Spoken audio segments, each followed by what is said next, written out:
Yes, good morning, good morning. Good morning mga kagwapings. Dito tayo sa ano natin, sa bodega. Gawa tayo ng may gagawin ako ngayon na DIY na shader machine para sa natin dito sa garden natin para pang ng mga damo mga kagwapings.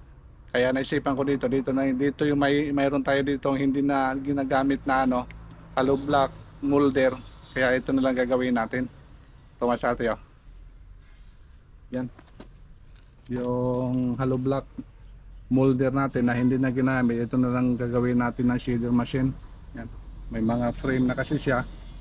Siguro pananggalin na lang natin yung mga portion na hindi pwede kagamitin. Ito na lang siguro gagawin natin shader machine. Medyo kalakihan kaya tanggalin natin. Medyo dami na to. Dami nakapatong na. Wala na gamit ito. Ito na lang gagawin natin. Yeah.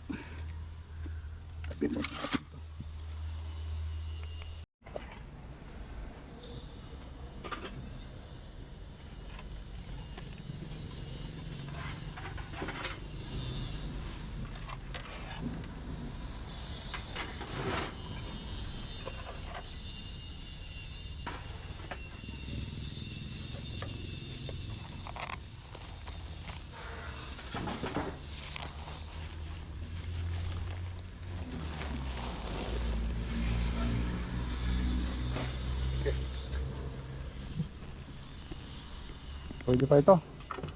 Magagamit pa natin to.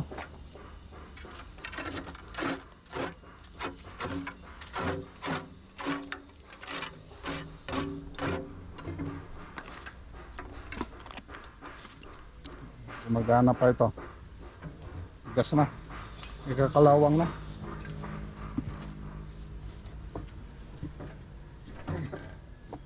Tigas na.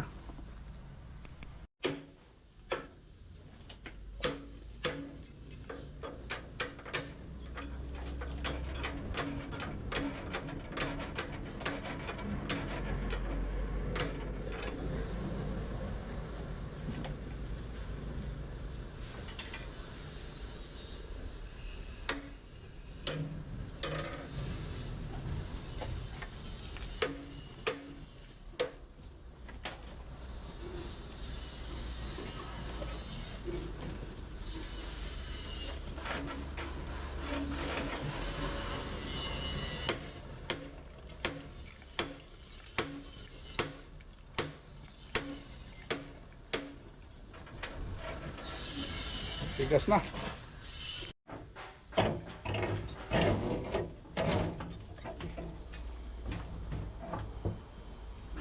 Buksan rin natin oh.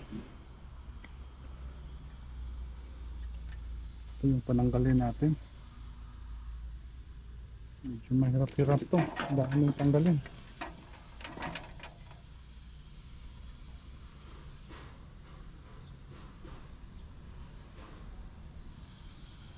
Ito tanggalin na natin oh.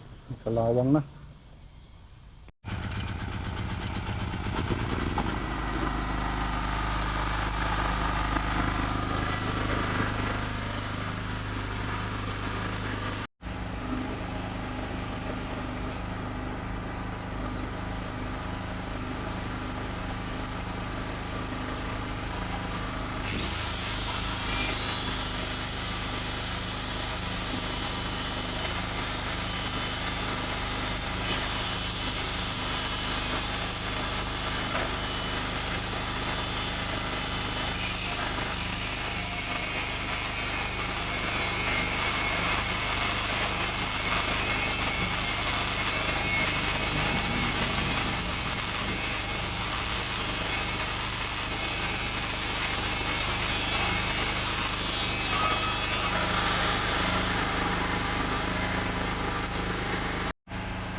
Ayan, Kopings, ayos na po. Natanggal na po natin yung ano, yung hollow block molder natin. Yung dati natin hollow block molder kasi ginagamit ito. Kaya tinanggal natin. Gagawin natin na ano, seeder machine. Yun ang abangan nyo masatek. Yung ano gagawin ito dito. Kasi yung ano natin, yung mayroon natin cultivator. Yung seeder machine na lang gagamitin natin yung makina doon sa ano, sa cultivator natin. Ganon din ang gagawin natin dito sa seeder machine. Kaya ano, part 2 ko na lang ito. Kasi may limited yung ano natin dito sa ano natin. Sa bagong channel natin, limited yung oras. Kaya hindi muna natin masyadong mahaba yung gagawin natin dito. I-part 2 na lang natin itong paggawa na ng seeder machine. Bali ano natin, natanggal na po natin yung ano natin, yung dating molder natin sa hollow block. Kaya ito yung ano natin, yung cultivator machine, yung vlog ko dito na gearbox. Ito na po yung ano, cultivator machine natin. Usable na po ito. Yan. Bali yung makina natin dito, yun ang gagamitin natin para sa ano natin, para sa seeder machine.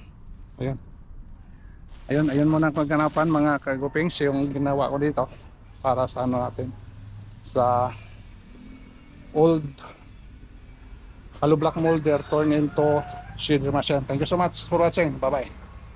Ayos na po. Deliver natin yan sa doon sa ano natin, fabrication area.